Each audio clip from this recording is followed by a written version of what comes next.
How do we manage time and stress in a system that puts unlimited expectations on us as physicians? That's a huge question.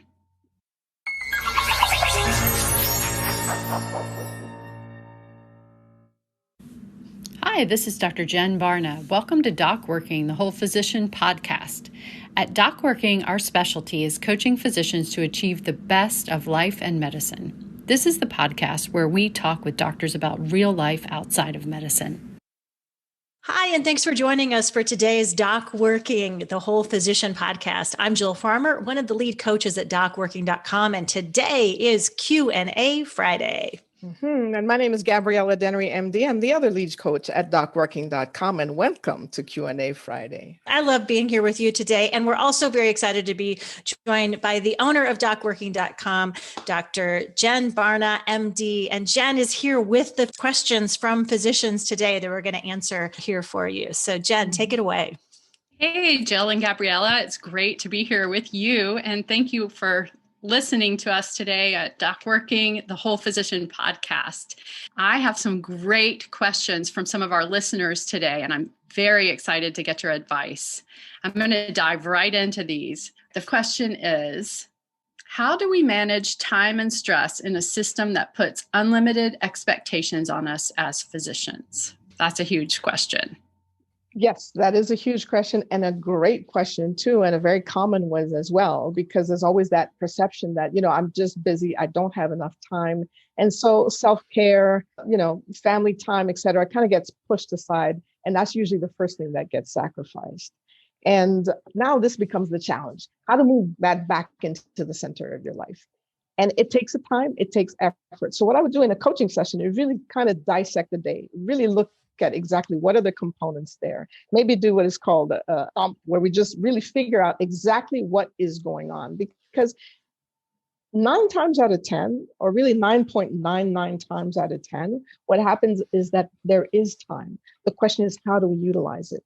There is energy. How do we utilize it? How do we allocate it? So this becomes a really unbelievable opportunity to really just do some investigation, as opposed to try and come up with some ready, fix-it solution. Let's put a Band-Aid on it and see if it works, which usually never works. It really is about looking at what is happening now, what is really happening now, and kind of digging deep. And believe me, there is more room than you think there is. There's always more room than you think there is.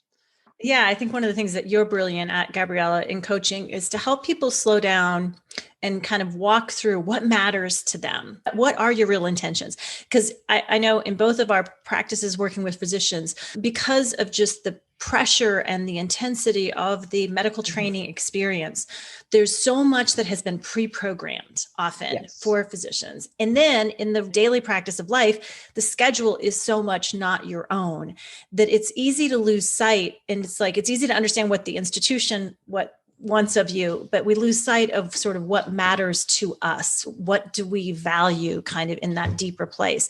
And so I know that's a place that, Gabriella, you're really good at getting people to start with, is like, what matters to you? Then let's look at what's happening in your daily life. And if those two things aren't syncing up, then it might be time for some courageous conversations.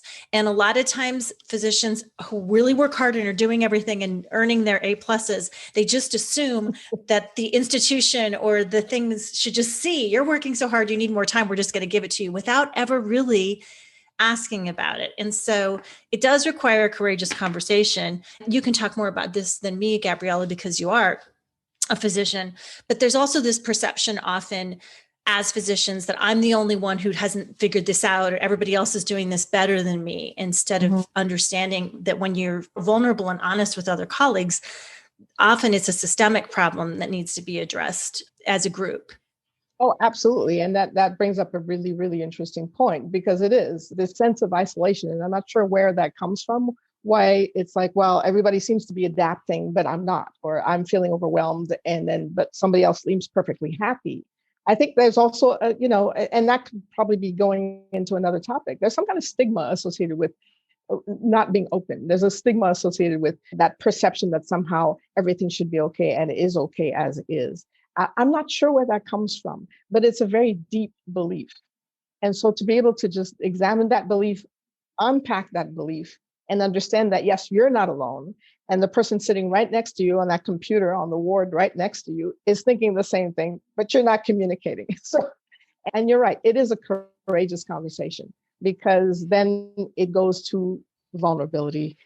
And that, again, is another topic, how to be vulnerable without losing face. And that's a tough one for a physician. And so absolutely, it goes back to what matters to you most. It goes back to values. It goes back to, it's easy to lose track of what that is in the busyness of the schedule, in the intensity of the training. The values of a, 23-year-old med student then become different than the values of a 40-something-year-old physician. But do you know what those are? Do you know what that shift was over time? And so it's time to go back and look back, because life events, personal events, professional aspirations change. All of these things change over time. And so once you start getting back to what matters to you most today, as opposed to what it was like 20 years ago. And I think that a lot of physicians kind of operate on what mattered 20 years ago, but haven't quite done the shift as to what is happening today. And so, the working extra hours, having hours tacked on. One of my colleagues was, I didn't know him very, very long, but he worked at one of the outpatient clinics that I worked in years ago. And one of the administrators, because he spoke Spanish, demanded that he see this additional patient. Now, I get that and understand the patient needs to be seen, but it was 5:00 and he was rushing to pick up his daughter from daycare.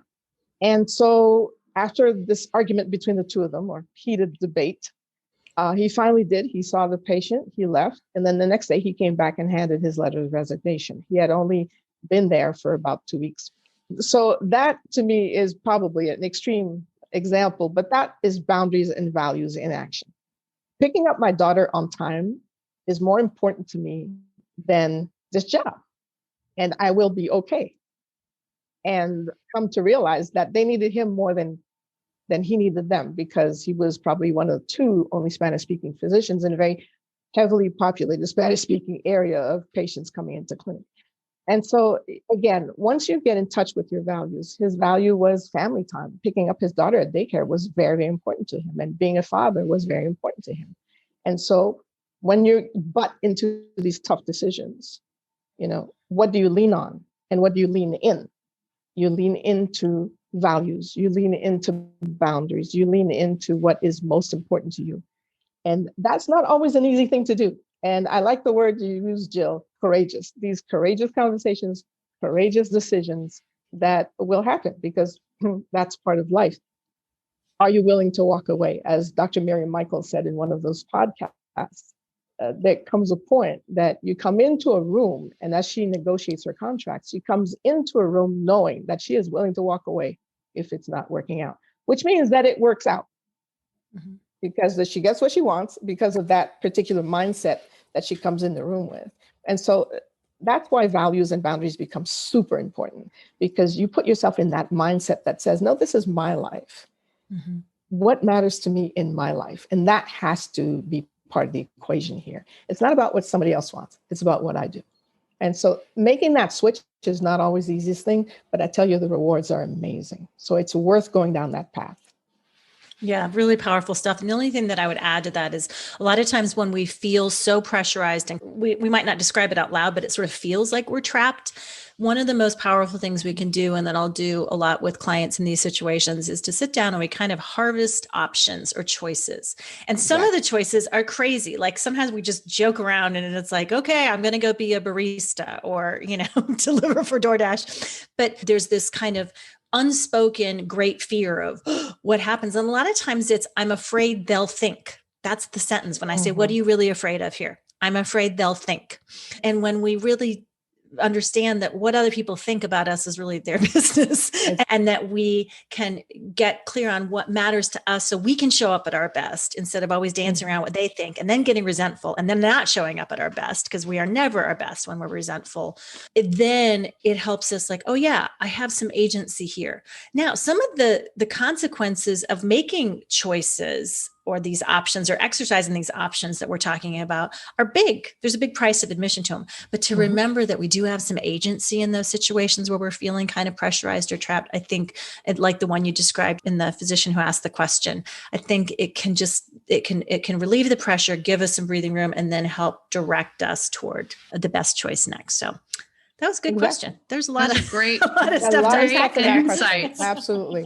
Appreciate your advice with that. I think that this will be really helpful. And the only other thing I could think to suggest about that is that if you do ask, for something that's important to you, that aligns with your values, something that you're asking in order to bring your work more in line to match up with your expectations.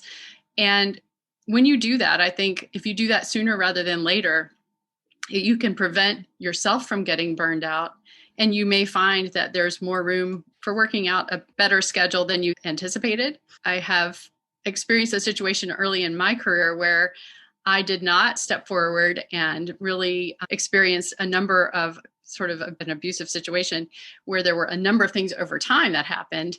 And my very first day of work, a surgeon came to me who was very supportive and said, if you ever have any problem while you're here, let me know.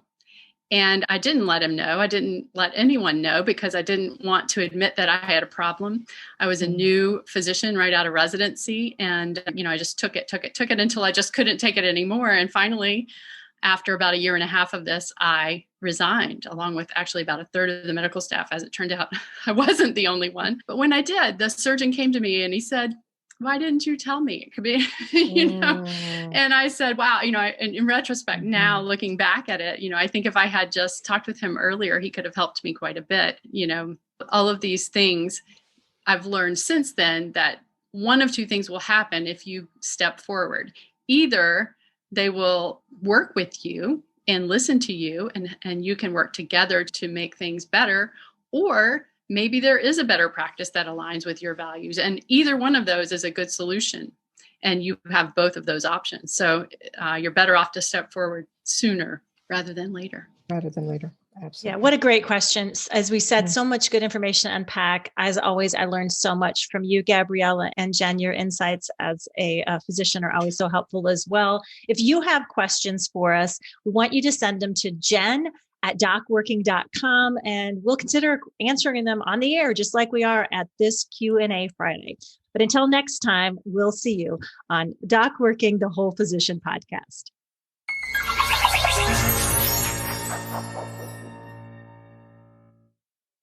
Hello, and thank you for listening. This is Amanda Taran.